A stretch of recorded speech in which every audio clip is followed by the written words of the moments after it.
Okay, let's continue our discussion with situation number 4, face relationships, practical problems.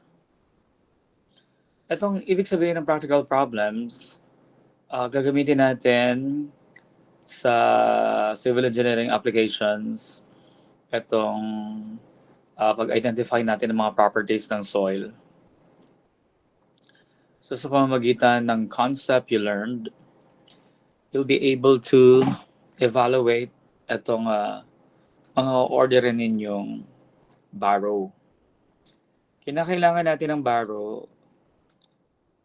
sa embankment and excavation. Kung nare-recall nyo, may mga conditions na hindi practical na i-transfer ang lahat ng mga lupa na nahuhukay ninyo. Yung tungkol sa length of economic haul, ayun lang yung extent na sulit ang paglipat mo ng lupa from the excavation to the embankment. Kaya minabuti ng mag-barrow kasi dahil labas na siya dun sa economic haul, gastusan mo na lang yung pagbili ng ng lupa. At heto na nga ang gastos. You might think na kung ano yung calculated volume ng itong embankment mo, ayun na rin mismo ang o-orderin mo. Nagkakamali ka doon. Lalo na ang pinipresyohan sa embankment yung delivery. So, para sa number 10, na tanong, ang hinihingi ay total volume. Total volume na manggagaling sa truck. Na syempre, alam mo nga, sasabihin mo, di ba galing naman yun sa barrow pit? Yes, pero remember, na kapag humuhukay ka rito sa barrow pit, lumulobo yung lupa, no? Nagbubuhaghag siya. Kaya bulkier yung lupa na ilalagay dito. So yung amount ng nahukay mo lamang ay mas mababa. I mean, itong pinaghukayan mo ay mas mababa kaysa dun sa nahukay, yung amount by volume. Yung nahukay ay namaga, nabuhaghag. Okay? So meron tayong dalawang solution na ipe-present para dyan. And papangalanan ko ito ng transported. Ibahin nga natin ang kulay. Mas light. Ayan. Transported or tracked soil. Yung V sub T. Gaano karami yan? So meron tayong dalawang klaseng solution para dito. Solution number 1, idadaan natin sa basic formulas.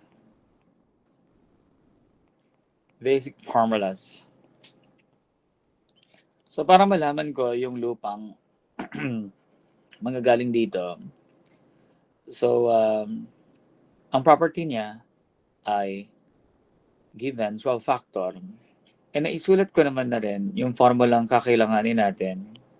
12 factor equals volume excavated material divided by the volume in situ material.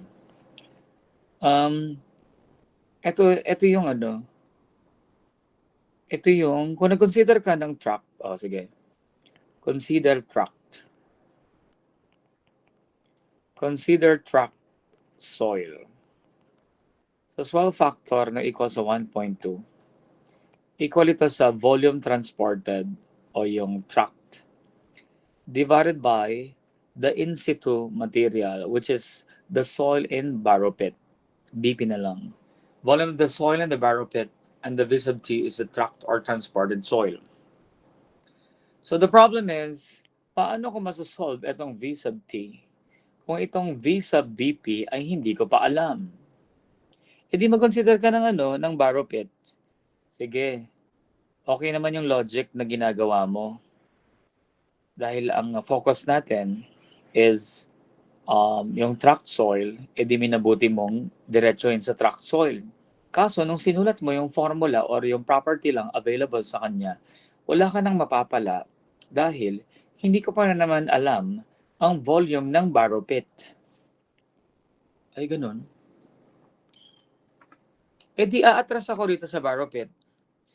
Actually, kapag umatras ka rito sa borrow pit, wala ka pa ring mapapala. Ay bakit? Eh, hindi mo pa naman alam yung quantity na kakailanganin nito eh. Ayun. So, yun na ang dapat mong isipin. Ano ang connecting property or working equation or compatibility equation na ginagamit natin para dito sa tatlong lokasyon na ito? Basta-basta ka lang ba dadampot dyan ng property at may isusolve ka na? Class, eto kasi yan. Dapat alam mo na itong tatlong lokasyon na ito,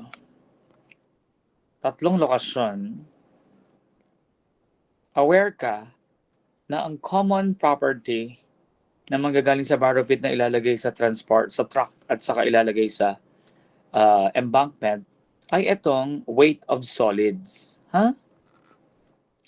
Bibigyan kita ng analogy or volume of solids. Halimbawa, ito yung tiyan mo. Ito yung requirement ng tiyan mo para mabusog. Eh, bibili ka ng pagkain sa Mang-inasal. Mang-inasal. Eh di, kung ito yung requirement ng kabusugan mo, tapos sumandok yung service crew dun sa bucket niya, na medyo siksik yung rice, tapos yung nabuhaghag, nilagay dun sa cup, eh di dumami yung kanin, mukhang madami. O, ilang kanin ang dapat na maisandok dun sa plato mo para mabusog ka? Eh minsan, di ba, sino sa inyo nagko-comparative assessment ng mga rice ng iba't ibang fast food? Kasi ako, may assessment ako eh. Ang pinaka-konte at parang buwag ang datingan ay yung rice sa Goldilocks. Hindi ko type yung kakontian kasi sobrang malasa yung ulam nila siguro. Kaya ako bad trip. Eh ang mahal pa naman ng isang takal ng kanin. Bad trip ako kasi bitin talaga. Kaya pag kumakain ako diyan, bumibili ako sa labas ng sa karinderya. Kasi 10 or 15 lang. And then, para masulit at dahil may malasang ulam, o di ayun. So, pwede ngang paigtingin itong problem na to eh. Isang source pa lang yan. Paano kung may bibilihan ka ng borrow pit 2, borrow pit 3, saka borrow pit 4? Eh di magkakaroon din sila ng counterpart ng total volume na dapat mailagay dito. To the point na pwede na siyang ikumpara dun sa analogy ko na namimili ako ng fast food, gusto ko mabusog agad, and ang consideration ko ay yung rice or kasiksikan ng rice na binibigay nila. Meron kasing nagbibigay ng kanin. Nakala mo marami pero buhaghag pala, and then hindi ka pala mabubusog dahil dun sa takal na yon. Okay? Kaya, ang requirement ng kabusugan mo ay nakabase sa bilangan ng grains na mapupunta sa tiyan mo. Na parang ganun, ang requirement para ma-attain yung 18 kilonewtons per cubic meter na yan ay nakabase nga sa solids na magsasama-sama. Kumbaga, ito yung pinakabuhaghag na state. Hindi ganun kabuhaghag. At pinakasiksik. Ang hinukay siya na buhaghag.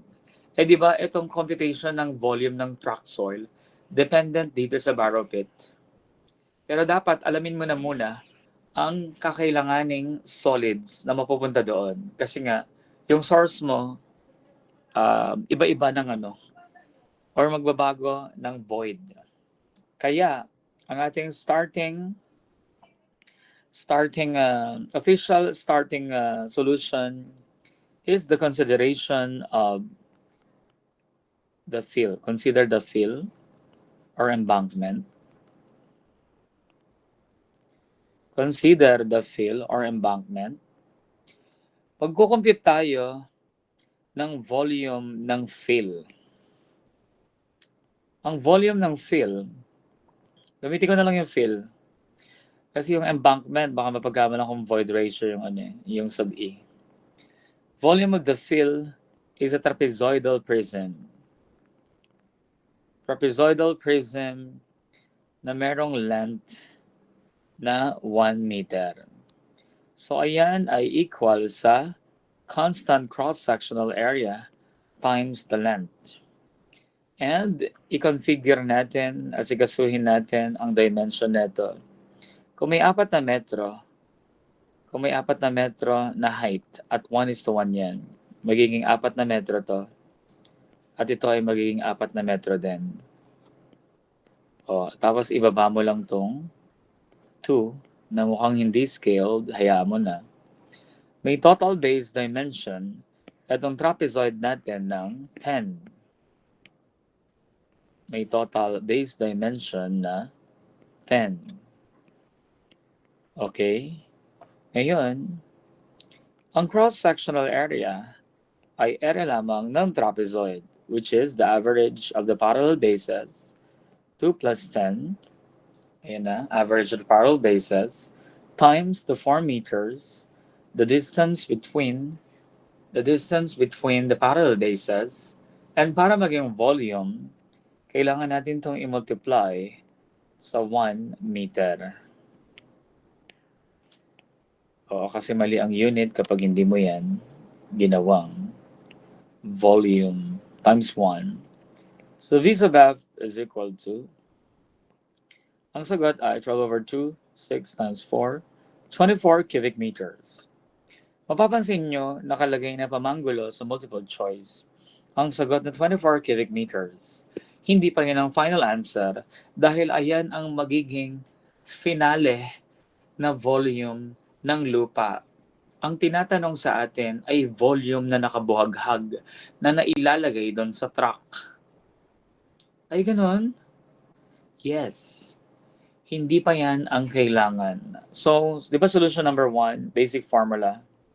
Sasagutin natin ang kailangang, required amount of solids para mabusog ang tiyan mo or para masatisfy ang dry unit weight, 18 kilonewtons per cubic meter na yan. So with that volume, nasa pa rin ako, fill or embankment. Gamma dry is equal to weight ng solids divided by the total volume. And this total volume is the fill total volume.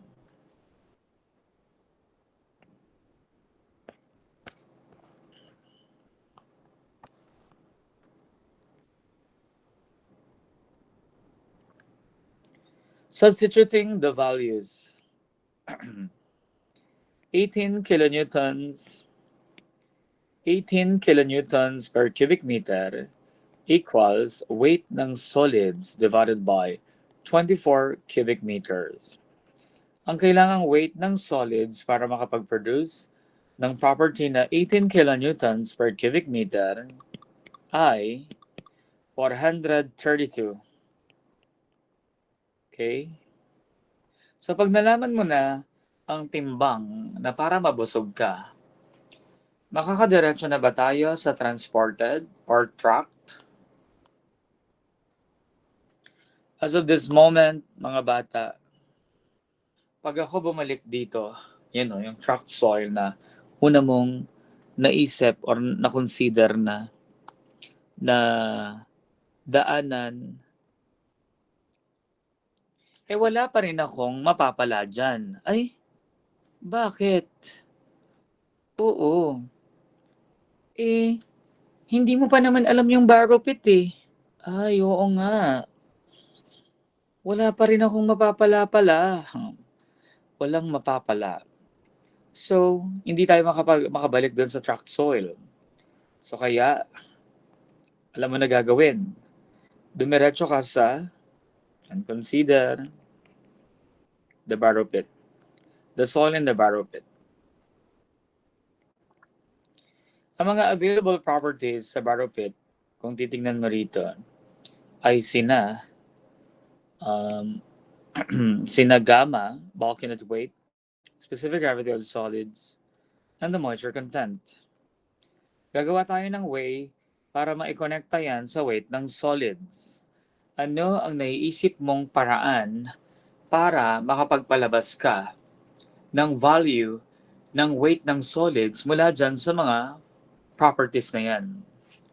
O di eto, gumana ang iyong isipan nung binring up mo yung other set formula na bulk unit weight. Bakit bulk? GS times 1 plus W over 1 plus E times the gamma water. Okay? Ano yan? Hindi ko pa rin magets. Bakit may appearance ng void ratio? Wait, meron tayong ipaprove na isang formula na kilala mo kasama dun sa other set natin. Kasama sa other set, do hindi lang siya naisama sa enumeration. Hindi ba yung binilugan ko na yan ay formula ng dry unit weight? Ayun o. Gamma is equal to gamma dry times 1 plus W. And yung gamma dry mo ay equal sa gamma over 1 plus W. Oh, ano ngayon? Ano ngayon? Di ba tinanggal ko yung void ratio? Isa yan sa mga formula rin na minimemorize ng ibang mga estudyante. Minimemorize ng ibang mga estudyante. At eto ay i-combine ko with a basic formula. What basic formula? The weight of solids divided by the total volume. Akala ko ba, yung solution number 1 na yan, purely basic formula, bakit nag-bring up ka ng other set? Hindi, ano lang naman kumbaga, nireforma ko lang yung bulk unit weight to prove na pag dinivide mo dun sa 1 plus W, yung gamma, makakapagpalabas ka ng dry unit weight. Yung iba kasi sinasama to sa memorization, yung relationship na yan. Pwede naman manggaling din yan sa basic formula. And then i-bring up kasi natin yung known value. Kapareho lang kasi yung solids amount na nandun sa backfill, yung ipa-finalize na magiging subgrade ng ating pavement. So, ayan na ang working equation natin. We can now solve for the volume needed from the Barrow Pit. Bakit kailangan kumpitin yun? Hindi nga makapag-proceed dun sa tracked soil kasi ang parameter available sa kanya is the swell factor. Dependent yun dun sa pinaghukayan eh. O siya, i-substitute na natin yung mga values. The bulk unit weight is 17 kilonewtons per cubic meter divided by 1 plus 0.05. Look, 0.05. And the weight ng solids na nasolve na natin kanina, 432 kilonewtons divided by the volume of the soil from the Barrow Pit. So kung 24 cubic meters ang manggagaling or kailangan na final volume ng embankment, ito naman ang lupa na manggagaling sa Barrow Pit. Let's calculate, and this becomes 432 times 1.05 divided by 17. Ang sagot ay 26.68 cubic meters na mapapansin ninyo, nasa multiple choice din. Ayun, pamanggulo. Hindi pa yan ang final answer. Ayan pa lang ay lupa na manggagaling sa Barrow Pit. Okay? O ano nang gagawin sunod? This is the moment you've been waiting for. Ito na ang tamang sequence. Balik na tayo sa transported or tracked soil. isa lang ang property na available sa kanya, which is the swell factor na 1.2. Aalamin natin yung ilalagay sa truck. Nasagot na natin yung in situ material, 26.68 cubic meters. And the trucked volume is equal to, yan, times 1.2 mo lang yan. At ang sagot ay 32.02 cubic meters. Imagine, 24 lang ang kailangan na volume, pero dahil yung mga o-orderin mo ay sobrang buhaghag, oh, parang ikaw sa assessment mo, parang alam mo, ang kaya mo lang ubusin talaga ay one rice.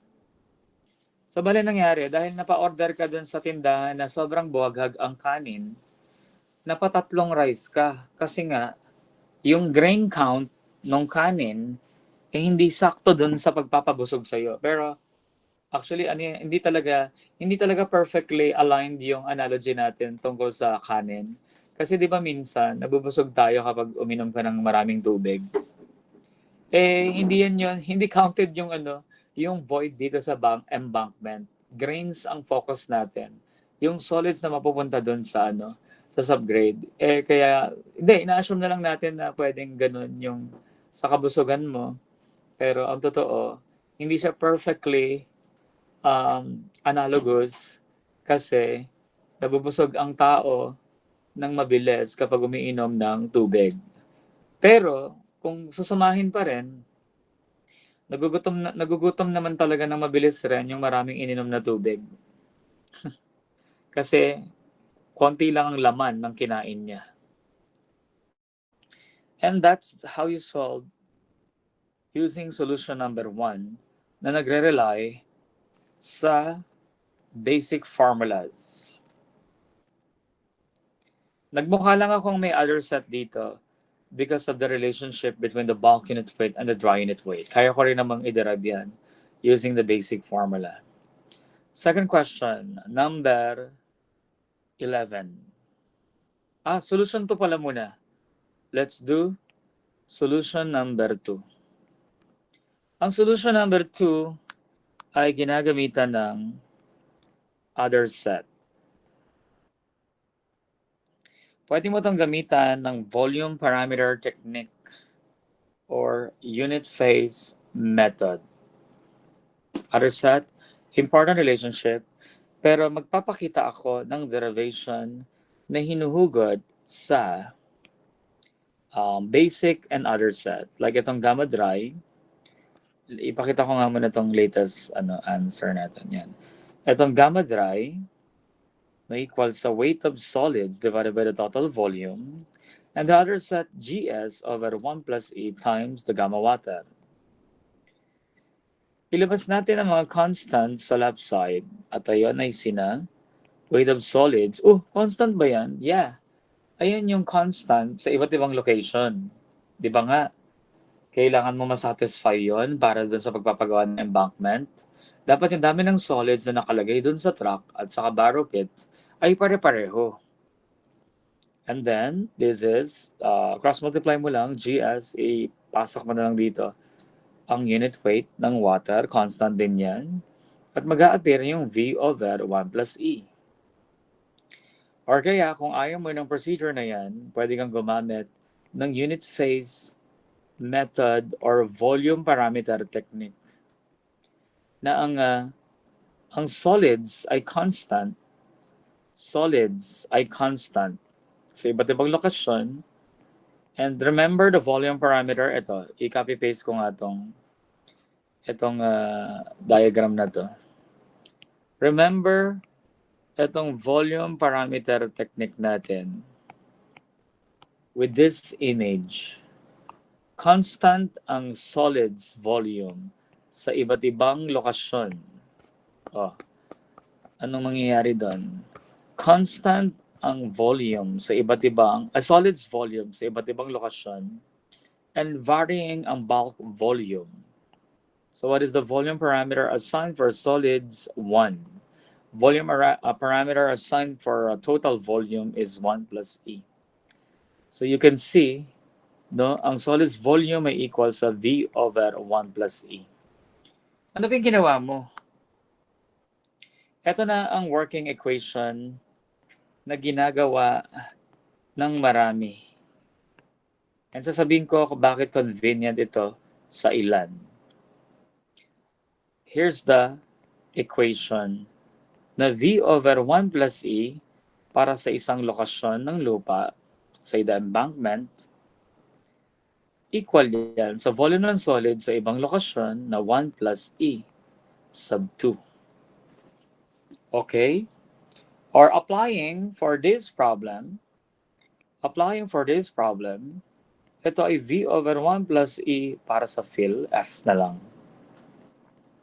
V over 1 plus E para sa borrow pit,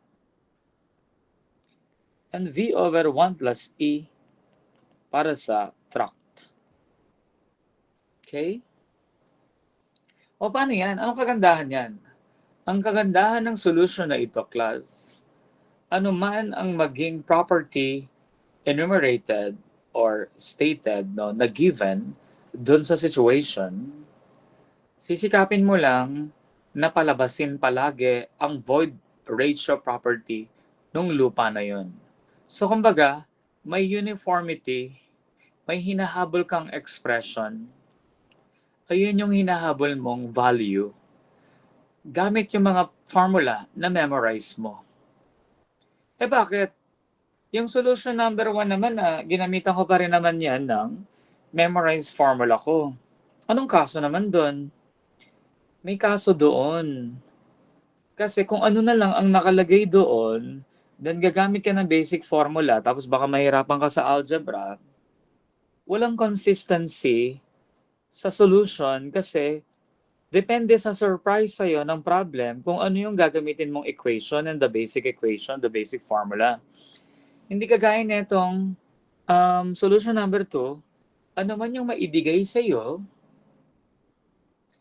dahil nga yung nasa other set formula, yung mga bulk unit weight, dry unit weight, saturated unit weight, kaya mo agad i-connect sa letter E sa void ratio, di ayun, papakinabangan mo yung yung complete set of equations na minemorize mo rin or ginamitan mo ng volume parameter technique sa memorization.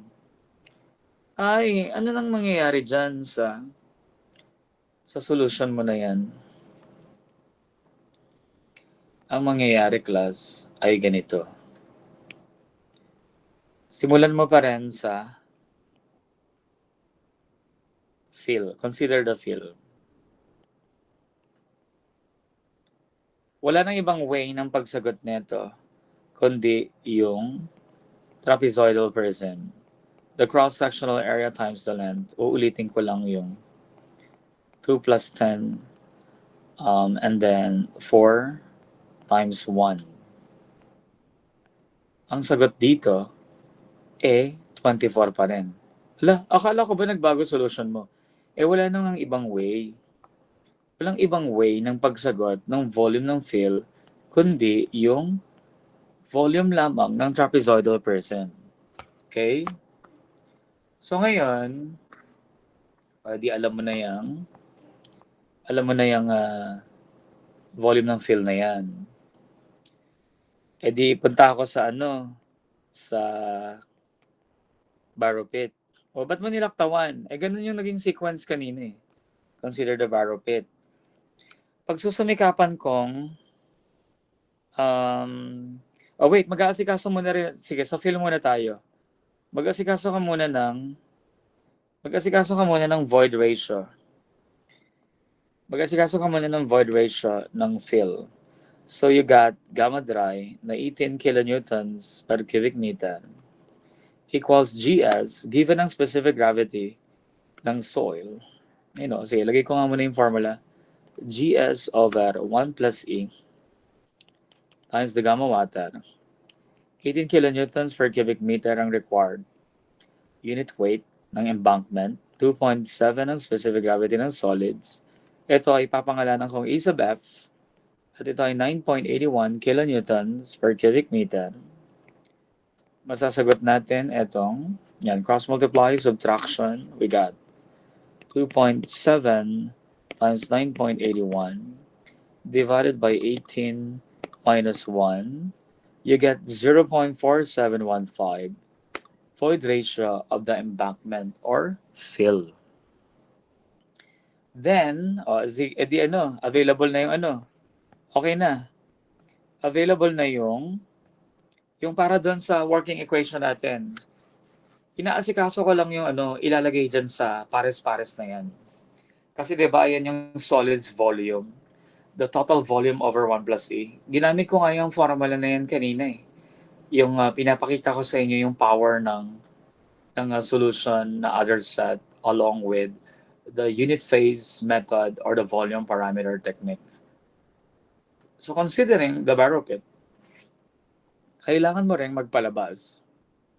Kailangan mo ring magpalabas ng property na void ratio. And dito sa barrow pit, ito, balik tayo rito. Hindi ko na itatransform yan sa draw unit weight. Gamitin na natin yung bulk unit weight na formula. Gamma is equal to GS times 1 plus W divided by 1 plus E times gamma water. Substituting the 17, 2.7 times 1 plus 0.05 divided by 1 plus E sub BP times 9.81, ang void ratio sa barrow pit ay 2.7 times 1.05 divided by 17. Kalimutan ko mag-multiply ng 9.81. And then minus 1, you'll get the void ratio equal to 0.636. And with this, ayun na, may pares-pares na tayo. May pares-pares na tayo na value. Look at this. Gagamitin natin itong working equation. Ang kagandahan ng solution na ito, ano man ang maging detalye na ipamigay sa iyo ng examiner, sisikapin mo lang, pipilitin mo lang na i-transform siya sa void ratio. Di kagaya kanina, nagbigay ng gamma dry o di gumamit ng gamma dry na formula, na basic formula. Nagbigay ng bulk unit weight, tapos gamma dry. Ilalabas yung weight ng solids. O, basic formula yon. Pero walang uniformity, walang consistency na isang lang parameter. Nakadepende pa sa pagkonekta mo ng weight ng solids. Ayun ang nangyari sa kaninang solution. Pero ito, tingnan mo ang gagawin natin. V over 1 plus E fill equals V over 1 plus E barrow pit. Wait, bakit hindi mo idiretso sa transported? Hindi ko kayang maidiretso sa transported. Hindi naman void ratio ang available property niya. Alam mo kung void ratio yung binigay kanina, tapos na ang laban. Parang anong nangyari, pamanggulo na yung pamanggulo na yung detail ng barrow pit na gamma at saka moisture content. Di ba 12 factor nga yun? And dependent sa barrow pit amount yung magiging transported or trucked soil natin. Okay.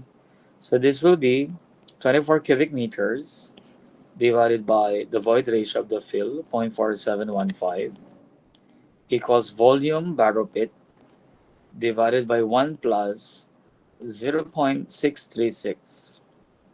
And you'll get the volume of the soil from the barrow pit. Volume of the soil from the barrow pit. 24 times 1.636 divided by 1.4715. O, di ba? Napalabas mo rin yung 26.68 cubic meters. And then, di tapos na. Barrow pit. Pwede na akong makapunta dito sa transported soil at wala nang ibang paraan Wala nang ibang paraan para sagutin ito, kundi yung swell factor natin na 1.2 divided by the tract volume over the volume of barrel pit. At ito ay mauuwi sa sagot din natin kanina na 32.02 cubic meters. Ayan yung transported or trucked soil. 32.02. So, sige, kung ayaw mong mamili ngayon, kung yung basic bar, itong solution na to, basta ang akin lang, ang kagandahan ng solution number 2, ano man ang maging detalye available sa problem, yung given, pagsusumikapan mo lang na lagi kang may mahihitang void ratio. At pag may void ratio na, ayun, pampares-pares mo. Naintindihan mo? Ngayon, kung curious ka to know the void ratio of the soil sa tract, edi ikaw nang bahala doon na, ayun, ipares-pares mo yung, halimbawa, kinuha mo siya sa embankment, fill. Kung curious ka sa magiging magnitude ng ng void ratio ng tract, edi ilagay mo yung 32.02 rito divided by 1 plus E of the tract soil. Do hindi yan tinatanong, sige, kung curious ka lang sa sagot niyan, i-shift solve na natin yan. 1.4715 alpha equals 32.02 divided by 1 plus alpha x. O ayun o, napakataas. 963. Dito natin na-realize na ang panalo sa pinakabuwaghag ay itong transported. Pangalawa sa pinakamataas ay itong barrow pit. And pinakamababa ay itong fill. Volume the fill. And kung ikukumpara din natin ang void ratio ng mga naririto, pumatak rin na may pinakamataas ang void ratio. Itong transported kasi 0.963 ang lumabas. Ito ay void ratio ng barrow pit na 0.636. At ito ay mataas pa sa void ratio ng fill na 0.4715. Okay? So we're done answering question number 10.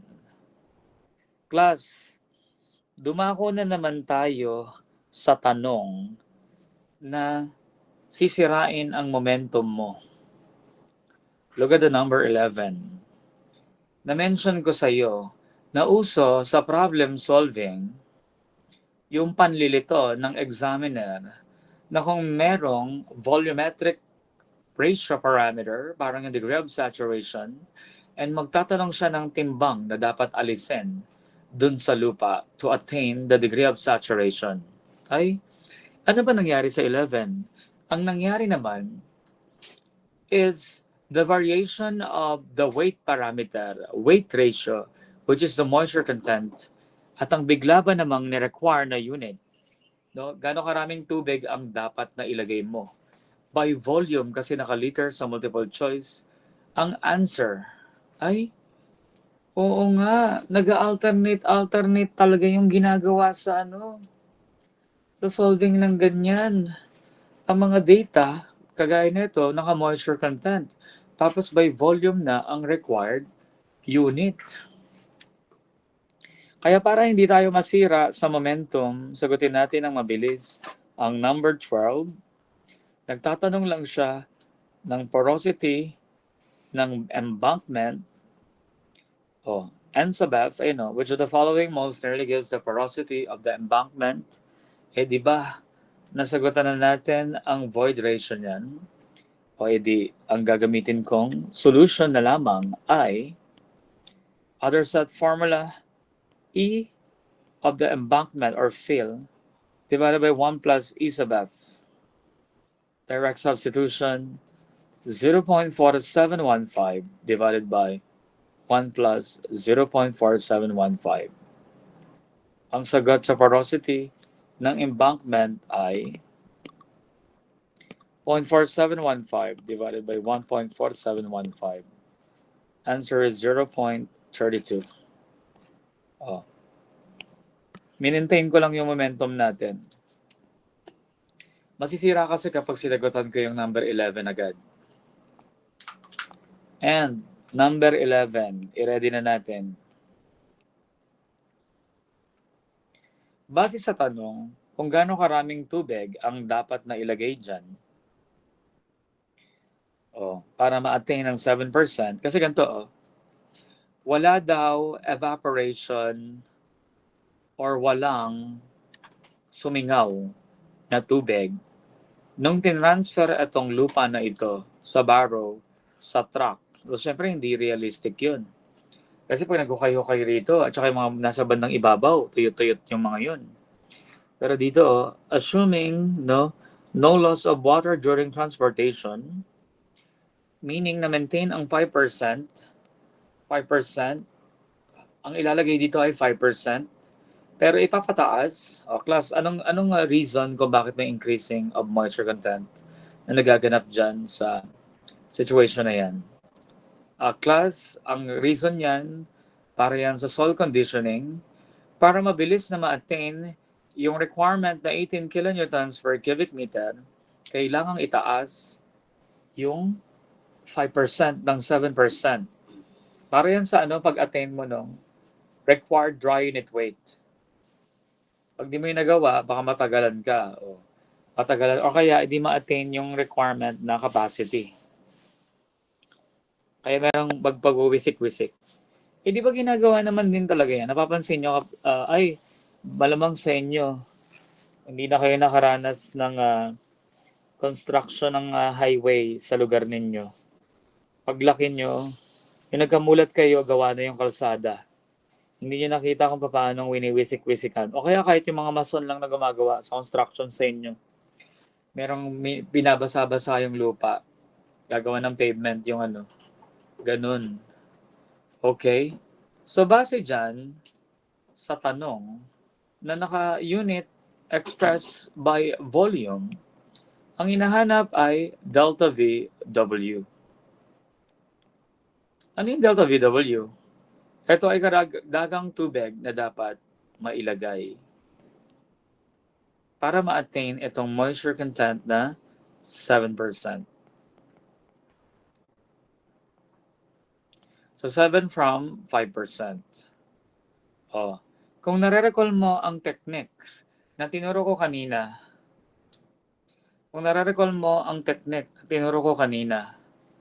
anong dapat kong gawin dyan? Anong dapat kong gawin dyan sa problem na yan? Class, di ba ang available property sa problem is moisture content? Ang moisture content ay weight ratio. Di umatake ka in terms ng weight, huwag mong ipilit yung required na naka-by volume. Di mag-analyze in terms ng weight. Kasi pag pinush mo yung yung direct by volume, baka malito ka. Paano yun? Di later on, i-convert na lang uli pag napalabas mo naman na yung timbang ng tubig, para namang hindi mo alam yung unit weight ng water na equal lang sa weight ng water over volume ng water o weight ng water na volume ng water. So, ang una mong masasolve ay yung change in weight ng water from 5% to 7%. Ayan. By unit weight of the water, mako-convert mo. So, in terms ng weight, ang ating magiging solution, so bale, yung dati nating delta VW ay gagawin ko ng delta WW na. Delta WW is equal to weight of water. Weight of the water when the moisture content is 7%. Weight of water when the moisture content is 5%. But wait, paano i-bring up or sasagutin na paano papasok dyan yung weight? Ano ka ba? Hindi ba meron kang formula ng moisture content na weight ng water over weight ng solids? O, ang weight ng water mo ay equal sa moisture content times the weight of solids. Where your weight of solids ay nasolve kanina sa solution number 1, weight of solids ay nasolve kanina na 432 kilonewtons. Oh, and with that, pwede na nating ayusin itong equation mo, delta WW equals moisture content, product of the moisture content ng 7 and the weight of solids minus moisture content na 5 and the weight ng solids, factoring out the common, which is the weight of solids, 132 kilonewtons times 0.07 minus 0.05. Malalaman mo ang karagdagang tubig na mailalagay sa embankment para ma-attain yung 7% na moisture content. This is it, 432 times 0.02. At ang sagot ay 8.64 kilonewtons. Saka ka na lang mag-convert. Ayun na, ito. Saka ka mag-convert ng timbang na yan sa 9.81 kilonewtons per cubic meter. Ito ang iyong delta W, 8.64 kilonewtons. Masasagot mo na ang delta VW. Karagdagang tubig by volume. So 8.64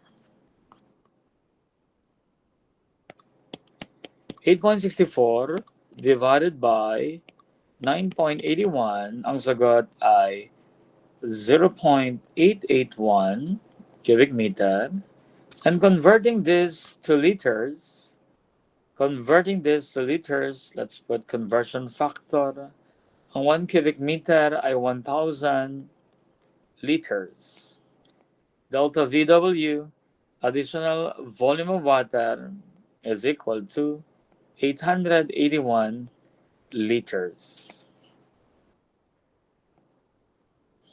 That's it. That's how you solve the added water. Pwede kang umatake ng volume parameter technique, but I think itong basic formula is the easier way. Kasi direct to the point, may quantity na tayo ng weight of solids. Ayan, ganyan karami ang tubig para maiayos natin ang soil conditioning and ma-attain ng mabilis ang 18 kilonewtons per cubic meter. Huwag lang kakalimutan, pagdating sa alam nyo may variation yung na yan eh. May variation yung tanungan na yan eh. Another variant, bigyan kita ng variant of the problem. Pwede kang sabihan ng, ang fill natin, ganito ang kailangang volume. Check. Tapos yung plot twist niyan, baka hugutin sa volume ng prism. Total naman, geotechnical engineering to.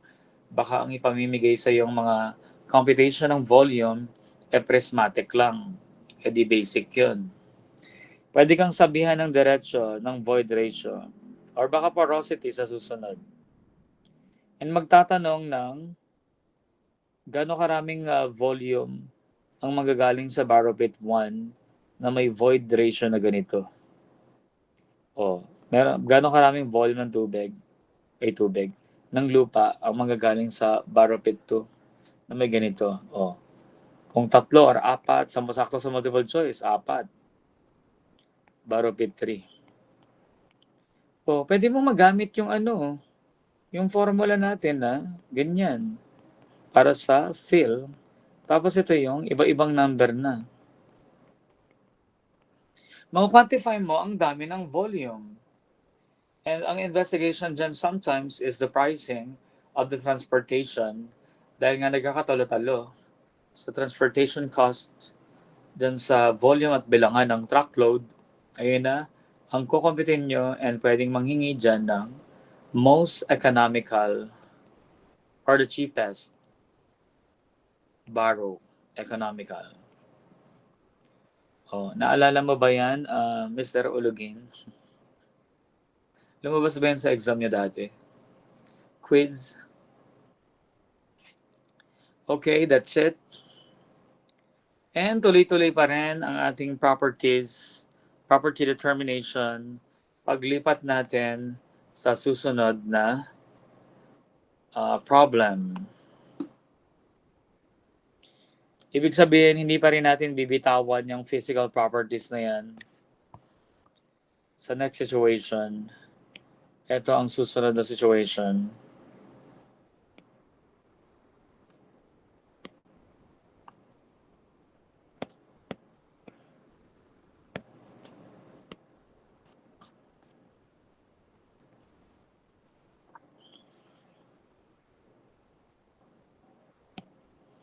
At mas palalalimin pa ng next topic natin, yung basic properties, basic properties of soil and how you utilize or use the formulas enumerated sa basic and other set. Okay? Introducing new property. Meron ditong tinatawag na relative density. It's the measure of denseness or looseness of the soil. Sa pamamagitan lamang ng dry density. May dalawang klaseng formula para dito. Pero asikasuhin muna natin, enumerate natin muna ang mga data para magets natin kung paano tong situation na to. A granular soil sample taken from the field para sa given and illustration, nakabasa ako ng salitang sample. Sample at saka field. Dahil sa salitang sample, yung given na 1,900 ay tumutukoy sa pagiging bulk density 1,900 kilograms per cubic meter. Okay? Ano daw yan? No? Field state. Sample. The totality, the bulk. And then, in a laboratory test, it was found out that the density of the soil solids is 2,600. Because of the word solids, aware tayo ng sumunod na given, aerosobes. At napakataas nga naman. Pero class, hindi tayo sanay ng ganyang detalye. Kaya, tinatransform natin ang ganyang given na solids density. Hindi ba? Ang favorite natin na laging kasama sa usapan ay itong solids specific gravity. Kaya, baguhin mo na ang pagkakasulat dyan. Edi 2,660 yan. Divided by 1,000. Napakadali naman ding baguhin. 2.66 ang specific gravity of solids. Kasi nga, nung mga nilista kong formula, hindi ka naman sanay ang naka-ROS ang expression mo doon. GS gamma water tsaka GS raw water ang pagkakasulat mo. Kaya, binago natin. Okay? The moisture content of the soil in the field is W 11.5%. 11.5%. And meron dito, according sa kwento, the void ratios at its densest and loosest states are, ano yan? Ba't may ganyan? Ganito yan. Ganito yung story niyan. Merong pinakabuhaghag na state ng soil na ilalagay sa karaniwan naman Proctor mold ang ginagamit na lalagyanan. Ayan, merong cylinder. At itong mold din na to, pinubuhusan ng lupa, makakapag-solve dyan ng dry unit weight ng solids, loosest state, divided by the total volume, where the volume is the volume of the cylinder lang. Kung loosest yan, pinakabuhaghag, ang pinuproduce niyan ay minimum dry unit weight. Minimum dry unit weight at yung pinakabuhagag na yan dahil sa formula ng dry unit weight na inversely proportional ang void ratio sa dry unit weight kapag nakapagpalabas ng minimum dry unit weight. Kasi nga mababa lang yung WS na yan, daming hangin dyan eh. Maraming hangin na kasama yan. So, ibig sabihin, maximum air yung nakakapasok dun sa lupa. Ayan ay para sa pagpapalabas mo ng maximum void ratio. At di umano sa problem, ibinigay lang siya agad. The value is Emax 0.62. Ayan ang pinakabuhaghag na state. And given ang 0.62 na void ratio. O, nasa given pa rin tayo. At densest state.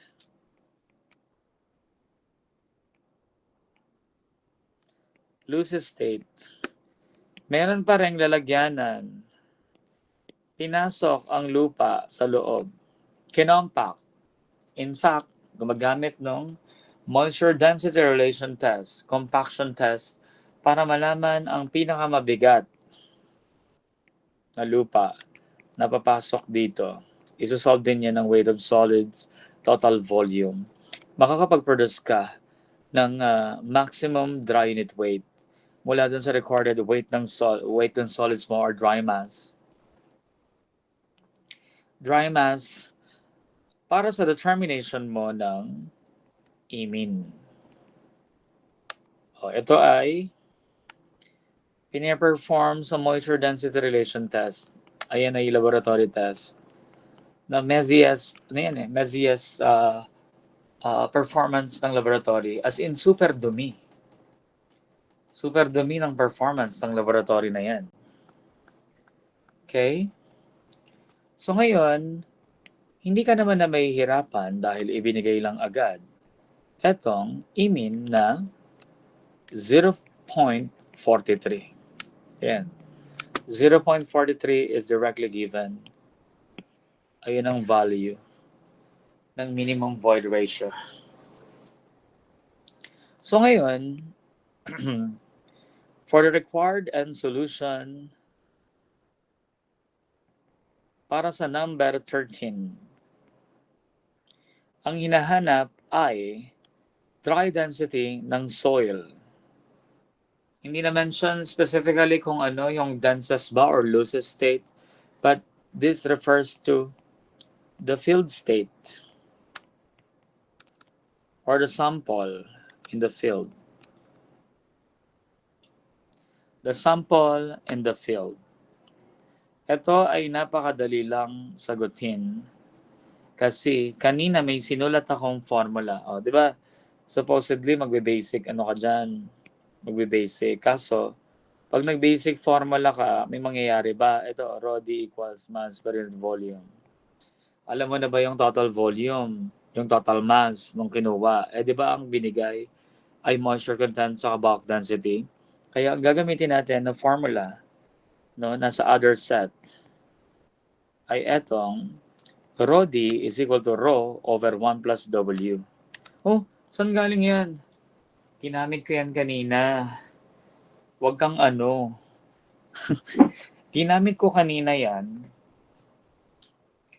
Nung sinulat ko yung GS times 1 plus W. Diretso ko nang gagamitin. Dry density. And kapag ikaw ay nasa topic ng relative density, ginagawa nating ganito ang symbol niyan. Ito Rho d O, rho sub O, and 1 plus W. Gusto mo lagyan mo rin yun ng subscript na O? Ay bakit? Kasi po, maraming dry density rito. Doon sa densest and the loosest. Densest and the loosest. Ito di ko lang sinulat. Pwede itong rho d. Pwede itong rho d expression. Ayun ay distinction applicable para sa soil under investigation. Na sumakto nga, na-align pa siya dun sa previous discussion natin kanina. Yung previous discussion, na-align pa rin sa basic properties ng soil. Hindi pa talaga introduced yung main question na relative density bilang part ng index properties. Relative density is the measure of denseness or looseness of the soil. And with that, let's do the direct substitution solution. Rho d is equal to 1,900 kilograms per cubic meter divided by 1 plus 0.115. And the answer is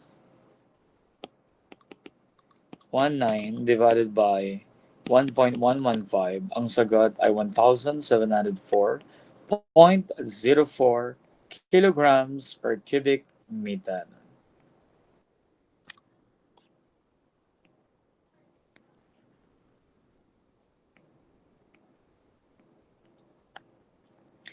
Next, yung soil under investigation na yan, tinatanungan ng void ratio. Yung sample field, edi ayun ay E. Na minsan, E sub O. Gusto mo lang i-specify na ayun ay lupa under question. Void ratio of the field state condition of the soil. Ito nga, Rodio. Rodio. Lagyan ko ng Rodio to. Rodio. At para ma-solve yun, may dalawa kang option. Gusto mo ba i-domino effect mo yung Rodio recently solved?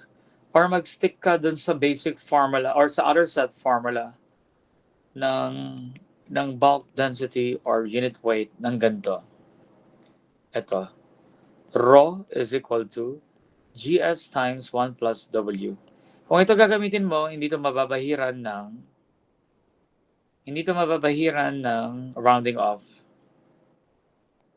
Kasi tinan mo, ilalagay ko yung rho sub O rito. Ito, rho sub O, which is 1,900 equals specific gravity 2.66. Kinonvert na natin yung solids density into specific gravity of solids. 1 plus 0.115 divided by 1 plus void ratio unknown times 1,000 kilograms per cubic meter.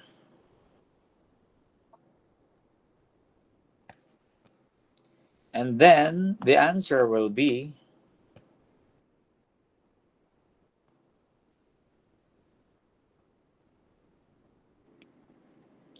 Isabeau, the void ratio of the soil under question sa degree of denseness or looseness, 1,900. Should solve na lang kung tinatamad ka sa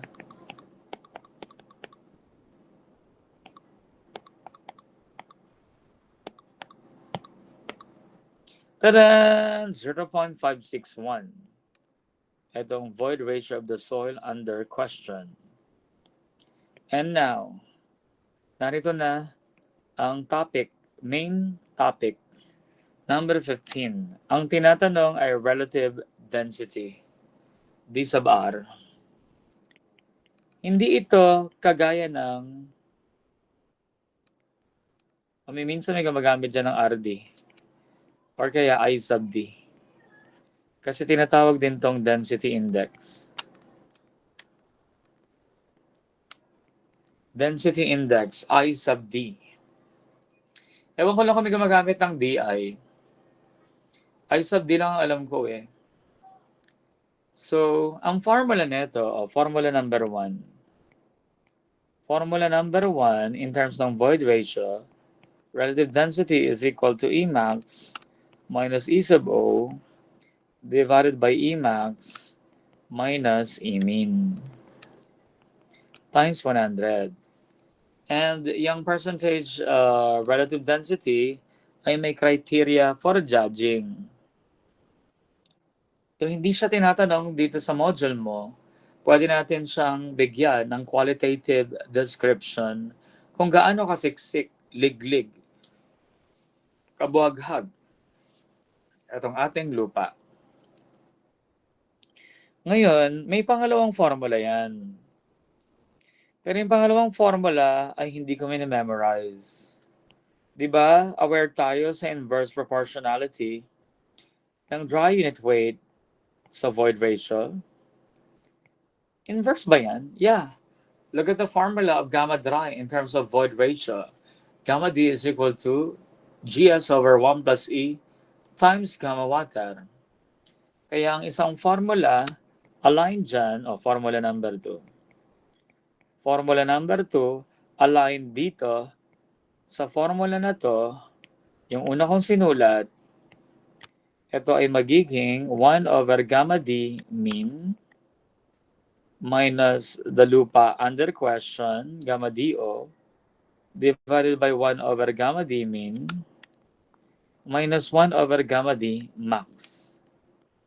Bakit bumaliktad? Kasi nga, di ba, inversely proportional. Eto, class, ay iniisip ko na lang etong formula 2. Hindi ko kasi minimemorize yung pangalawang formula na kinawanan pa to ng least common denominator. Hindi ko yun, And yung may subscript na O, the meaning of the subscript na letter O, ayun yung lupa na under investigation. Ano ba yung under investigation na yan? May kaso ba yan? Ano yan? Pwede siyang in situ? Pwede siyang undisturbed? Or kaya, pwede siyang after compaction evaluation. Kasi tinitingnan nga natin muna sa simula yung density, kung suitable na siya para sa as a subgrade. Yung lupa bago latagan ng pavement. Ayun. So, alin sa dalawa ang dapat na gamitin nating formula base sa, ang consideration lang naman sa pagpili is the convenience. Available na sa problem ang maximum and minimum void ratios. Halangan namang lokohin mo pa ang sarili mo para gumamit ng formula number 2. Pwede naman din yan, pero ipapa-assignment ko na yan sa iyo. Applying the formula number 1. Relative density is equal to Emax minus Emin. Ang Emax natin ay 0.62. Ang Emin ay 0. Diyan. Ang numerator ay E sub O.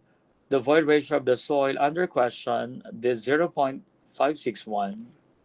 divided by Emax minus Emin na 0.43 times 100 mo to and equal, let's check it out, the value.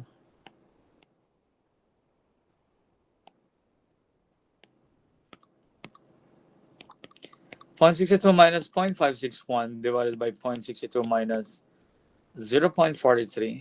The answer is 31.05.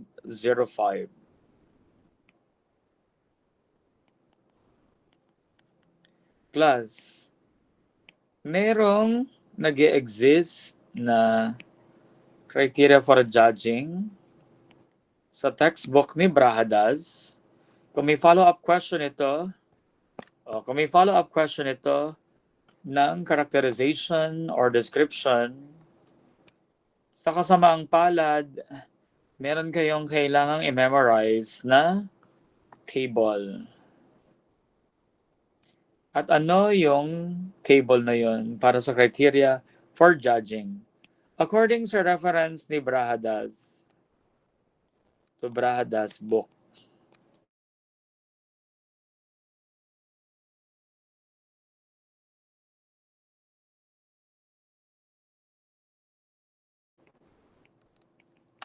sa bawat value ng relative density, pag 0 to 15 ang nakuha, ito ay very loose. Pag 15 to 50 ang nakuha sa relative density, ito ay categorized as loose. Kung 50 to 70, categorized as medium dense. Medyo siksik na. 70 to 85, ito ay dense. At itong pinakadulo na papalo na ng 100%, ito ay very dense. So kung i-assess nyo itong ating 31.05 na relative density, kukonclude ko lang dito na ang lupa is loose. Additional ano yan? Additional question. Nagkakaintindihan ba tayo? Additional question ng description. Ang totoo, meron pang ibang textbook reference. Pero we're assuming na ang examiner natin ay gumagamit ng paborito nating libro na si Brahadas. Kaso yung kay Moni Budo, meron din siyang version meron din siyang version ng values niya. O paano yun? E di lagot ka kung hindi magbibigay ng table si hindi magbibigay ng table. Ito kasi pakita ko yung kay Moni Budo. Moni Budo reference. Kay Moni Budo kasi, ganito yung value ng relative density naman. Meron siyang 0 to 20. Ayun yung hatian niya. 20 to 40. Inusog ng 5 tapos ginawang 40 na lang. Tapos 40 to 70. Pareho na sila. Nagkatalo-talo sila dun sa Kung mahihingi ako ng tanong, ang i-apply ko ay kay Brahadas pero kayo, papakiramdaman nyo to sa board exam. Ganun din yung sequence na itong interpretation yan. Very loose. E di ang mangyayari, kung ganun ang interpretation yan, papatak din doon sa nasolve natin na siya ay loose. Kasi 31.05 ay nasa pagitan ng 20 to 40. Sana kung may lumabas man sa bar exam ninyo, nasa alanganing siya. Or what I mean is, wala siya doon sa yung mahihirapan tayong mamili. Halimbawa, 18. 18 kasi ay pwedeng loose or very loose. O sana wala na lang sa multiple choice yung isang interpretation para alam natin kung kay Brahadas ba or kay Moni Budo ang ginamit na reference book ng examiner natin.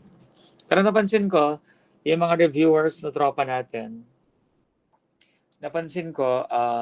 sila ay gumagamit ng kay Brahadas criteria for judging. Ganon ang napansin ko sa ginawa nila.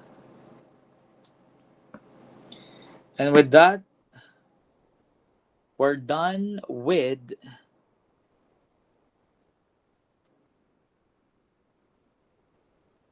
the properties, basic properties and index properties. And the rest of index properties ay hanapin na lang natin sa remaining question ng geotechnical engineering. Dahil ang isusunod nating topic, mga bata, ay etong subsurface stresses. Ano yan? Ang subsurface stresses ay kilala rin sa tawag na geostatic stress.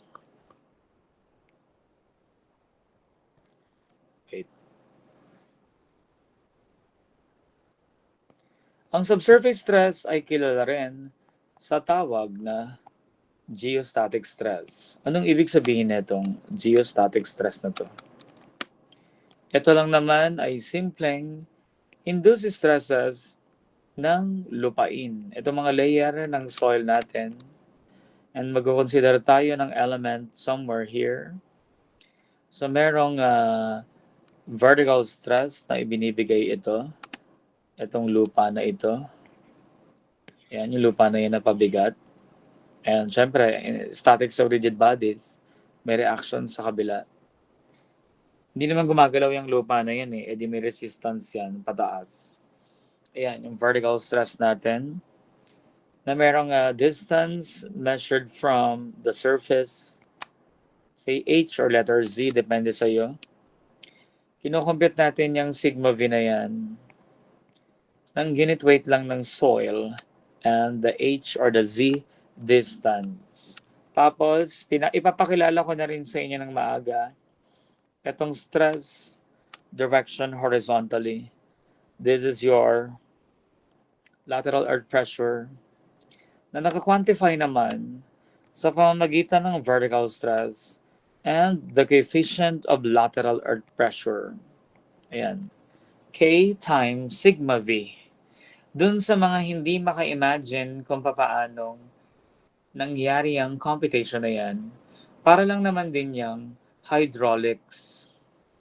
Di ba na-derive mo yung, ito, sigma is equal to force over the area. The force is weight divided by the area. And the weight is gamma V. And the volume is area times the height. O, di ba? Sigma is equal to gamma H. Parang fluid pressure. Pero ito katakot-takot na formula ang makikita ninyo sa pagsagot ng coefficient of lateral earth pressure. So pag sinabing geostatic stress, it is purely induced effect of the entities found on the ground, the soil layer, the soil strata, the water, the possible water in the soil, and how about the machineries placed on the surface? Is that included? Nope. That's not a geostatic stress. It's the impact of the external load. Yung mga building na tinayo, external load impact na yun. Meron tayong computation ng additional stress sa mga external loads na yan. E di kung abutin, mapag-uusapan natin. Nangunguna sa listahan ng geostatic stress ay si... Wait, check ko nga.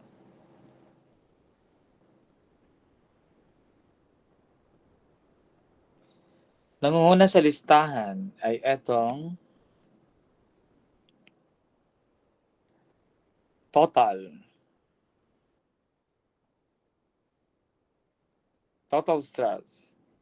Tinatawag din siyang body stress. Kumbaga, ito yung version ng bulk and total. Di ba yung kabuoang bigat ng lupa na kombinasyon ng tubig at saka ng solids? Ito yung gitgitan ng bulk, solids, water, interaction nila sa isa't isa. Action-reaction. Pero total yan? Total volume. So, kumbaga, kung gusto mong maranasan itong body stress na ito, imaginein mo, ibabaon ka sa lupa at yung kabuang bigat na dumadagan sa iyo over the area ng katawan mo. Ayun na yung total stress. Ang symbol na gamit natin para dyan ay sigma. May ibang mga tao, may ibang mga nagtuturo nito, gumagamit sila ng symbol na sigma sub t o kaya p sub t. Hindi ako fan ng may subscript na t dahil crisis ngayon, marami tayong pinapakain ng mga politiko. Kaya nagtitipid tayo ng ink. Ayan lamang ang pagsulat ko. At saka yan? That's well aligned with our notation for the total unit weight. Di ba ang total weight natin walang subscript? Ang total volume natin ay walang subscript. Ang total unit weight, density, and specific gravity ay wala ring subscript. So meaning, it's very consistent, mga bata.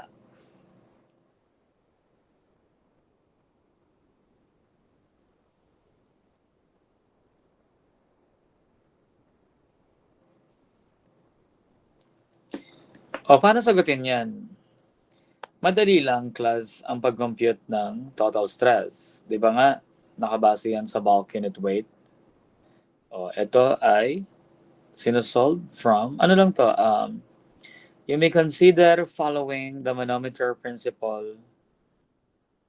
Manometry na nga lang, manometry. To solve for the pressure at any point, sigma is equal to summation ng product ng unit weight and the thicknesses na madadaanan. Kung marami kang layers ng soil, like halimbawa ganyan, o 10, ayun yung mga H's na kukunin mo. H1 may gamma 1 dyan. H2 may gamma 2. H3, gamma 3, H4, gamma 4. E di gamma 1H1 plus gamma 2H2 plus gamma 3H3. Pero ang pag-uusapan natin, anong klaseng unit weight ang dapat na masubstitute dito? O yun, pag-usapan natin yun. Anong klaseng unit weight ang gagamitin doon sa solution ng total stress? Madali lang. So yung gamma na yan, halimbawa binaha yung lupa. Binaha ang lupa. Meron kang layer of water. Ang gagamitin mo na gamma doon ay gamma water. As in, it's literally whatever's the unit weight of the layer. Na parang ginagawa mo sa hydraulics mo, kung may oil na madadaanan, edi gamma oil ang gagamitin. Kung may water na madadaanan, gamma water ang gagamitin. Kung may glycerin, kung may mercury, kung may oil, kung ano-ano ang mga madadaanan, gamit lang ng gamit, basta unit weight and the thickness. Pero syempre, i-address natin ito ng panglupa. So, kapag nadaanan mo ang soil na dry, ang gagamitin ay gamma dry. Kung nagamit mo ay partially saturated, like naglalaro, ang degree of saturation between 0 and 1, ang gagamitin mo ay bulk unit weight. It's literally the same symbol we are using para sa total stress, total unit weight. Actually, pwede na nga i-single lang yan na gamma eh. Pero gusto ko nga, kung may variation ng mga may encounter natin na layer ng lupa, edi, ayan yung mga i-apply. Susunod, kung saturated ang soil mo, ang ginagamit mo ay SAT. And kung submerged naman, pag sinabi kasing submerge, automatic naman yon na masasaturate.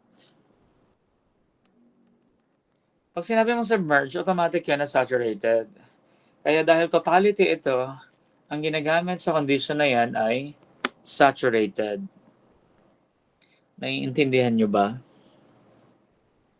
So, para ka lang nag-hydraulics na kung ano yung substance na may encounter sa layer, sa summation mo ng pressure, ayun na mismo ang gagamitin mo. Kung may tubig baha, kung wala naman tubig baha, tapos pumailalim ang groundwater, so may tuyo-tuyo na may encounter sa simula, pababa ng pababa, pababa ng pababa. Susunod, number 2. Itong tinatawag na effective or intergranular stress.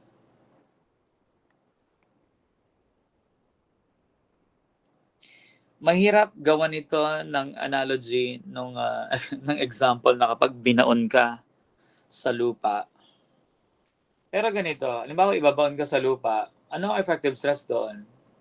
Ang aasikasuhin lang doon ay yung contact ng mga grains. Ha? Ito, i-shadingan ko to at mga solids lang to. Etong dikitan lang ng mga grains, ang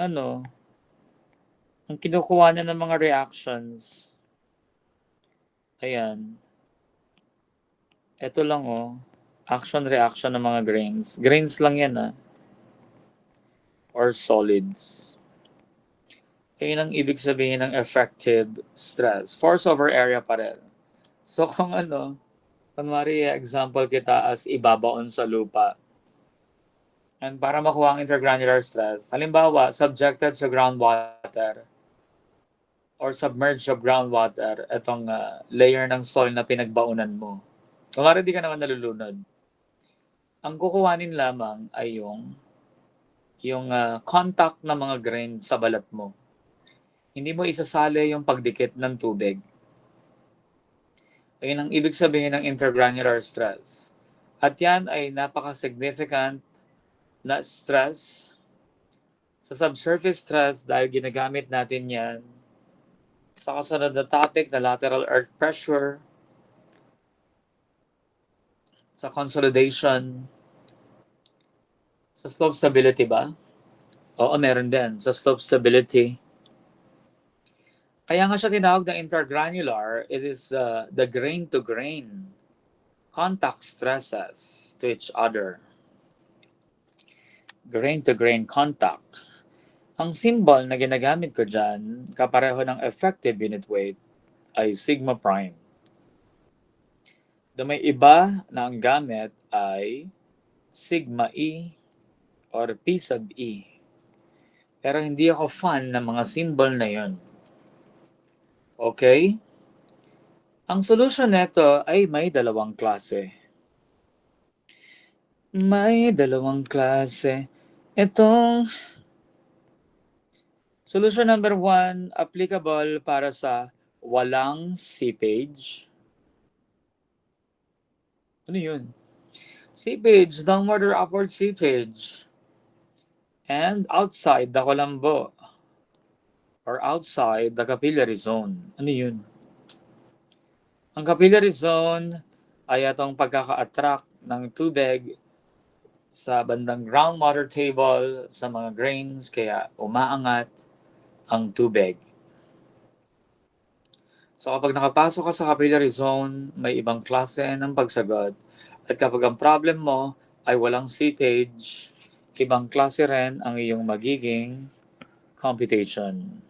Ngayon, ito ang solution number 1. Effective stress is equal to summation ng product ng effective unit weight and the thicknesses, layers na madadaanan. Akala ko ba hindi ka fan ng symbol na gamma E? Bakit gamma E ginamit mo ngayon? Ang totoo, class, ang reason kung bakit ginamit ko ang gamma E, it's the literal meaning. Di ba may salita yung effective? Ano ngayon? Yung salitang effective is the literal effective for the calculation. But you might think that notation as the effective unit weight. Pero kasi, di ba sabi ko, that's the effective unit weight for the calculation of the intergranular stress. Hindi yan gagaya ng body or total stress na kung ano lang ang mga madadaanan, yun na ang gagamitin mo. Ay, ganun? Ano-ano yung mga yun? Eto, enumerate ko para sa iyo. Mga bata, ang effective, kung ikaw ay madadaan sa layer of water, wala yung intergranular stress. Kasi 'di ba, solids ito. Ay, iba na siya. 'Di ba ang total stress kapag may nadaan ng tubig, kasama sa computation yung gamma ano? Yeah. Kapag ang lupa mo ay dry, ang gagamitin mo ay gamma D. Ay, kapareho? Yes. Kapag partially saturated, ang gagamitin mo ay gamma rin. Same? Kapag saturated ang lupa mo, pero hindi submerged, saturated lang, ang ginagamit ay gamma sat. Pareho pa rin kanina. Pero eto na ang bago. Kapag submerged and saturated, ang ginagamit mo ay effective unit weight na gamma prime. Ooh. Next.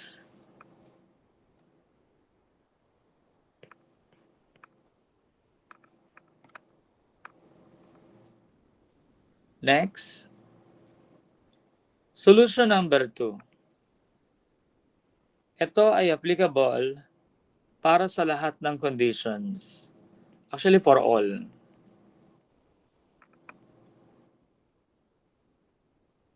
Especially itong with seepage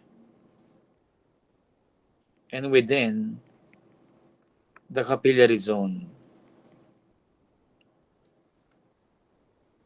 Applicable yung formula na equals sa, effective stress is equal to total stress minus neutral stress. Oops, meron kang sinulat na hindi ko pakilala.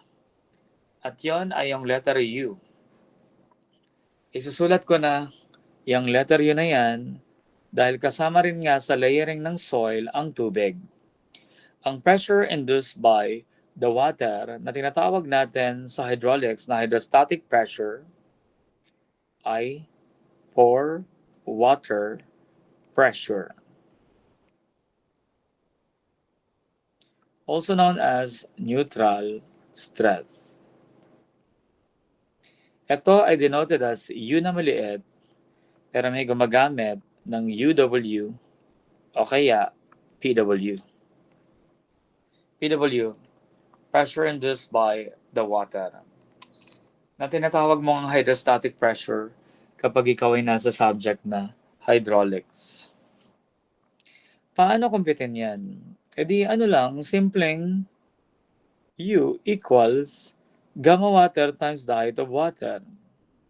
Kung may soil stratification at kailangan mong i-monitor kung nasaan banda yung groundwater table, pwede namang maging ganito ang pag-solve mo. U is equal to gamma water times sigma H.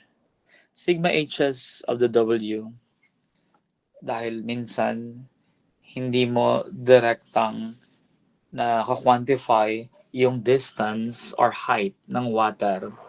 Kaya minomonitor mo siya sa mga kapal ng mga lupa na matatabunan or masasubject sa groundwater. Okay? And with this, ang pinagkaiba ng pore water pressure sa intergranular at total stress, yun nga, kapag kumuha ka ng lateral earth pressure ng tubig sa direksyon na ito, at sa kahit anong direksyon, pare-pareho lang ang intensity. Ganito sa tubig. Yan. Isang level lang yan. Siyempre, kung mababago ang level niyan, iba na magiging sagot niyan. Halimbawa, 1 meter below the surface, water surface, kahit saan sa kabaan na basta 1 meter below the surface, pare-pareho ang magiging pore water pressure mo. Ito naman, yung intensity ng lateral earth pressure depende sa state. Like kung active state or passive or at rest. Iba ang magnitude. Ito ang tawag natin ay anisotropic. Ito ay isotropic. Kaya nga di ba kapag sa tubig, nag-swimming ka, ikaw ba, pag nagsiswimming ka, nagre-react ka ba at sinasabi mo na, ay, ang bigat ng tubig na nasa likod ko. O, di ba hindi ka naman nagre-react ng ganon? Bakit? Kasi, isotropic yung water. Yung intensity ng pressure na nagaganap na tumatama sa dibdib mo, kapareho ng intensity ng pressure doon sa likod mo. Ayun yung isotropic. Hindi kagaya ng pag binaon ka. Pag binaon ka sa lupa, mararamdaman mo yung bigat na nakadagan sa'yo. Bakit naranasan mo ng baon? Hindi ka ba naka-experience ng swimming sa beach? Sa beach na dadaganan ka ng buhangin. Di ba mabigat yun?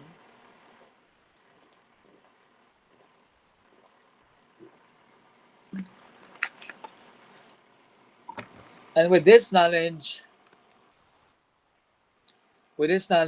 isa lang na natin yan. Sa totoong hamon ng buhay, situation number 27. Subsurface stress.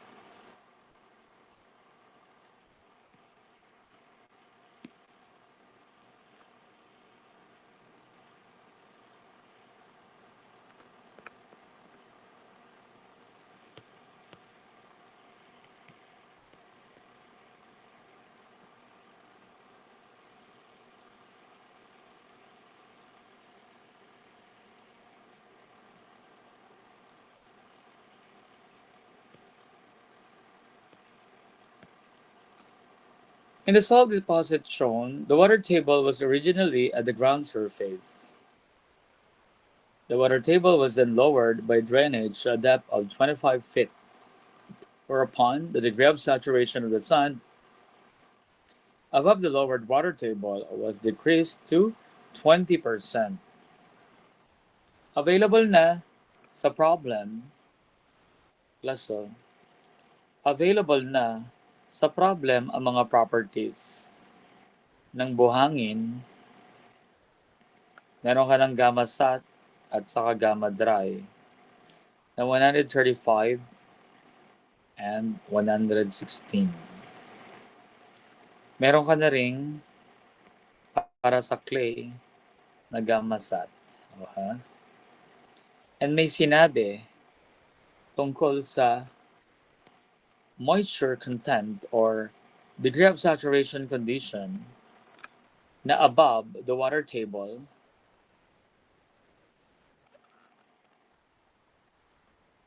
above groundwater table, degree of saturation becomes 20%. Kasi originally, di ba, yung water table mo ay nasa ground surface. Ano yan? Bakit may nag-aangatan, nagbababaan? Groundwater table. Ganyan talaga. May impact yan sa effective stress. And, di ba sabi ko sa iyo, significant ang effective stress sa topic ng lateral earth pressure at saka bearing capacity. Eh di kung magkakaganon, may influence yan sa strength ng soil. Kaya dapat isi-settle mo yan.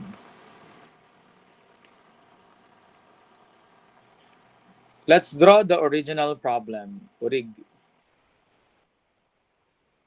Original.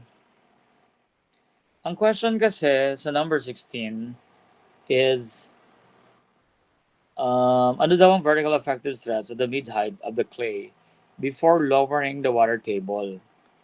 So meaning, original condition ang tinutukoy dito. Hindi pa bumababa ang water table. So ito, ang mga distances, 50 feet, 25 feet. Narito ang free surface, lublob ng groundwater, itong buhangin natin, at saka clay. Ang tinatanong na effective stress, which is very common sa computation ng compressibility. Tinitrain ka na rito sa subsurface stress. Itago natin to sa letrang A.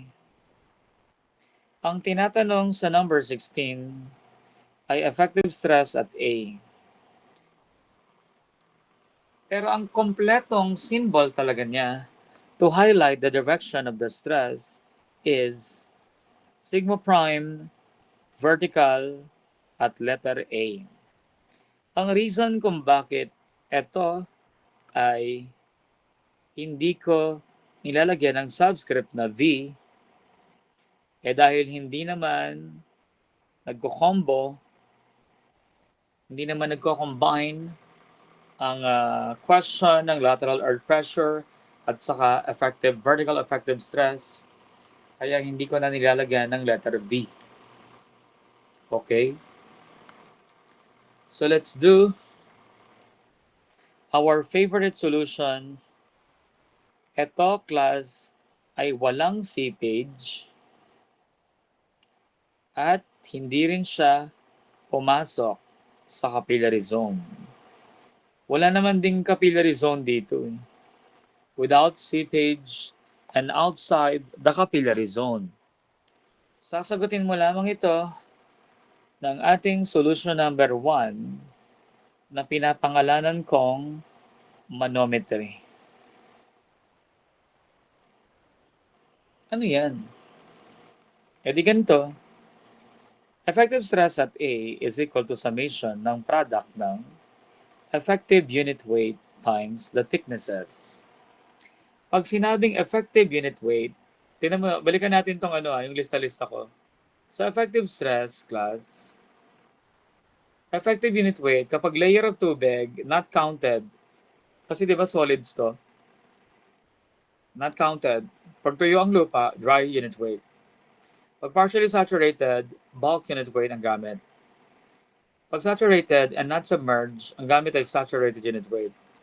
Pag submerged and saturated, effective weight ang ginagamit, the gamma prime, which is different from the total stress determination. Ito lang yun ang mga nagkapare-pareho sa kapareho to sa total stress, kapareho to sa total stress, kapareho to sa total stress. Ito ang dalawang pinagkaiba nila. Itong dalawang to. Yung layer of water at saka yung sub and saturated. Dito kasi sa total stress class, kapag naka-encounter ka ng saturated submerged, ang ginagamit pa rin ay saturated. Kasi ito lang ang kabuoang dumadagan sa iyo. Walang pinipili na grain alone ang dumidikit lang sa balat mo kung ikaw ay nakabaon sa lupa. So, yon ang solution number 1. Manometry concept. Kung manometry concept ito, look at this. Summation ng product ng unit weight. Ang unang madadaanan ay submerge na groundwater, meaning the first layer will be, ito na, mag-ano tayo, baitang. Ito yung unang baitang pababa, patungo rito sa gitna. Yung gitna na yan, ito yung 25/2 or 12.5 feet. Ang unang baitang na bababaan natin is, dahil ito ay lublob ng groundwater, gamma prime yon ng sand times the thickness ng sand na 50 feet, and the next layer, dahil lublob pa rin, class, syempre naman, automatic naman yun. Kapag lublob naman na ng groundwater itong buhangin mo, automatic, lublob na rin tong nasa baba. So, effective unit weight ng clay, mumultiplyan mo yan ng kapal patungo doon sa level na kailangan ng stress, which is 12.5. Baka malito ka dyan, magamit mo yung buong kapal na 25. Okay? Ang tanong, meron na ba tayong effective unit weight ng buhangin at saka ng clay? Wala pa directly. Pero natutunan mo kanina, na-refresh sa'yo, ng effective unit weight ay equal sa gamma sat minus gamma water. So, i-substitute lang natin ito. This is 135, buhangin muna, minus. English units class ito pounds per cubic foot. Ang gagamitin natin na unit weight ng water is 62.4. Ayan yung effective unit weight ng sand. And this is 50 plus saturated 120, ayan 120 minus 62.4 times 12.5.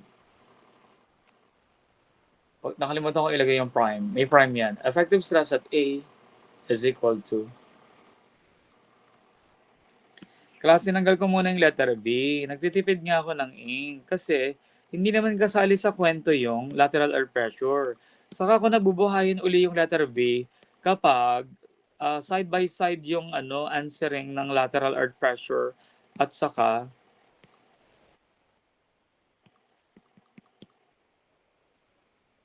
so the answer is 4,350 pounds per square foot, or pwede nating i-shortcut yan ng PSF.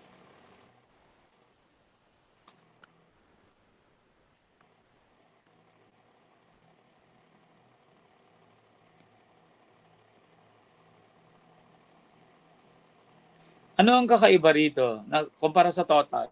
Sa total kasi, saturated ang gagamitin. Dahil effective unit weight ito, tapos nakalublob nga sa groundwater, instead of using gamma sat, ang ginamit natin na multiplier ng mga thicknesses ay effective unit weight. Kasi nga ang tanong ay effective stress. Let's do solution number 2. Sa solution number 2, gagamit tayo ng formula na ganito. Effective stress at A is equal to total stress at A minus neutral stress at A. Okay? Total stress at A, neutral stress at A. Meaning, magsasolve pa muna kayo ng hiwa-hiwalay na subsurface stress or geostatic stress. Ay, parang ang pangit yung gagawin mo. Pangit agad. Makapangit ka naman. So let's do the total stress at A.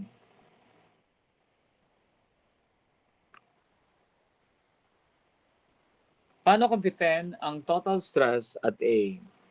According sa discussion natin kanina, ang total stress ay simpleng summation ng product lamang ng unit weight and the thicknesses.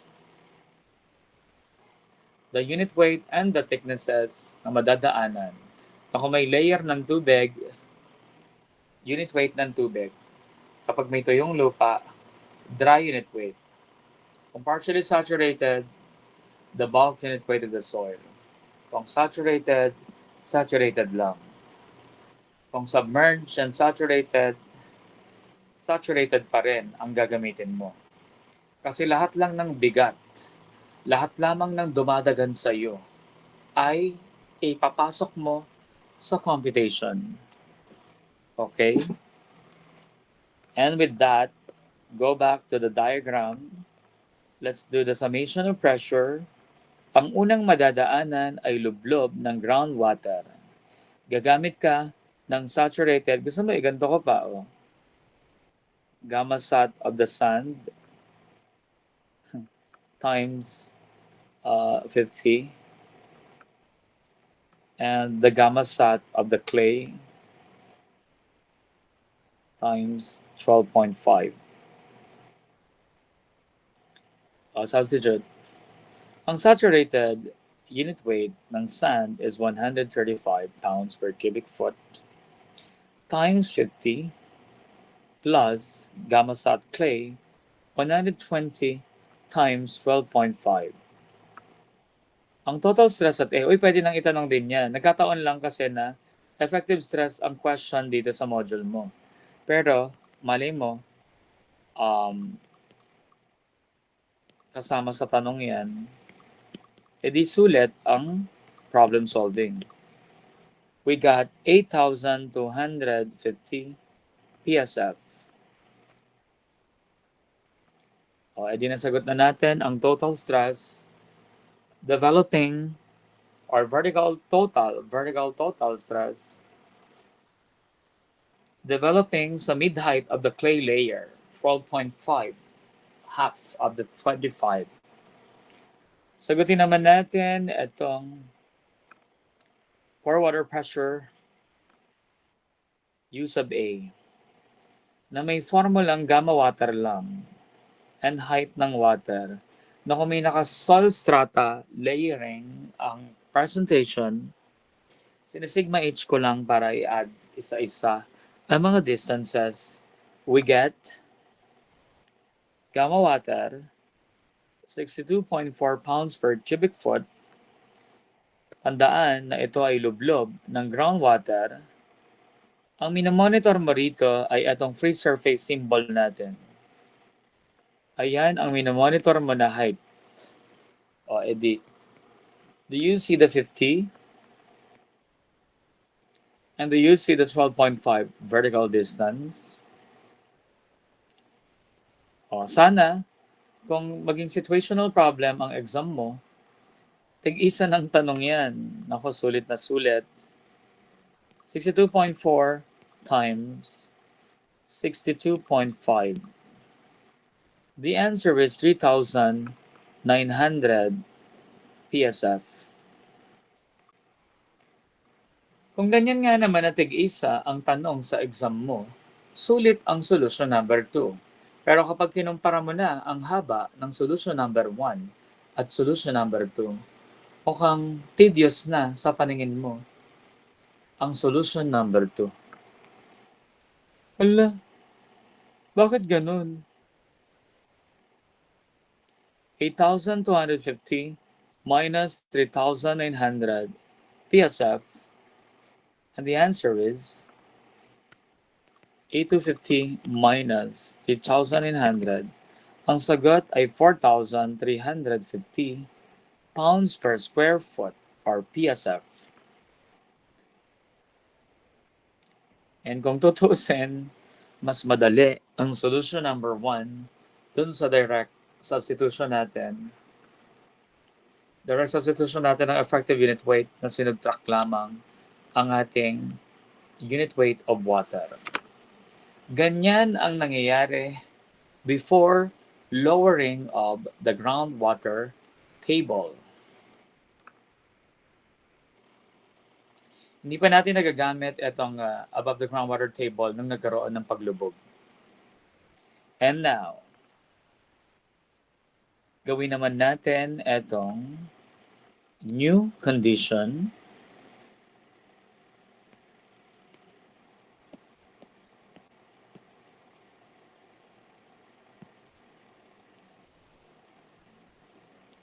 The new condition, class, is stated in the worded problem. Ang unang ine-expect na mangyayari is lulubog ang water table lowered, by the drainage.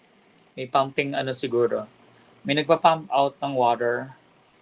Nagda-dewatering procedure. Baka may construction adjacent dito sa geologic formation na ito. Kaya ayun, may paglubog ng groundwater na nagaganap. So, papalitan ko na ng title to.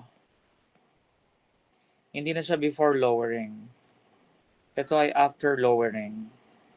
But the new condition is 25 feet ang groundwater table below ground surface. Ilagay ko nga siya rito. Pagpalitin ko lang ng pwesto. Kasi dapat idikit ko to sa idikit ko to sa groundwater table. Ang groundwater table mo is 25 feet below ground surface. BGS. Below ground surface. Yung below ground surface na yan, i-sketch ko na yan dito, ang magaganap na bagong location ng groundwater table. At nasabi sa kwento na ang degree of saturation ng soil or ng sand ay 0.2 or 20%. Below ground surface ang meaning ng BGS dyan. Ayan ay nabanggit pa sa worded problem. Kasi yung number 18 ay binago na naman ang condition. Okay? Class, medyo napapagod ako sa solution number 2. I find it tedious, pero gagawin ko pa rin siya kasi wala namang seepage to at with outside the Kulambo ng capillary zone ang problem na ito. So medyo, yun nga, nakakapagod. Hindi ako natutuwa na gawin ang solution number 2. Pero gagawin ko pa rin siya sa problem sa number 17 na question. Ang tinatanong sa number 17, class, ang tinatanong sa number 17, walang iba, kundi yung letter A pa rin na tuldok. Number, ano nga yung number na yun?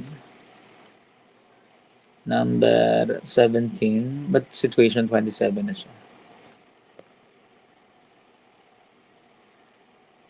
Hindi na bago yung numbering. This is, class, palitan ko lang ng name to ha. I want this to be named as A prime. Kaso may prime, Parang hindi yata maganda. I-letter B ko na nga lang. Though, the letter B is the same level of A sa previous question. Pag ina-prime ko kasi baka nakakalito yung prime. Di ba sigma prime ang hinahanap? Okay. Question number 17. Ang question number 17 ay effective stress pa rin dun sa mid-height of the clay layer. Sasagutin ko yan ng solution number 1 using the equation manometry. Sigma prime B is equal to summation ng product ng effective unit weight and the thicknesses. Class, what I mean dun sa effective unit weight, that's the effective for the calculation and not always the literal effective unit weight, which is the gamma prime. Okay? It's not the literal effective unit weight, but the effective for the calculation. Let's do the manometry solution. Tumingin ka rito sa bago kong drawing. Ang unang madadaanan ay lupa na may 20% na degree of saturation. Dito yan. Sigma prime B is equal to buhangin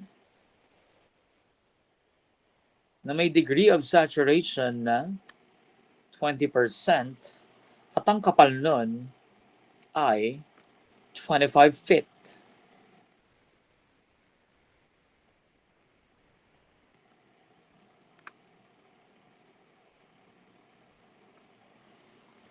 Ang susunod na layer, class, bulk unit weight to bali ng sand.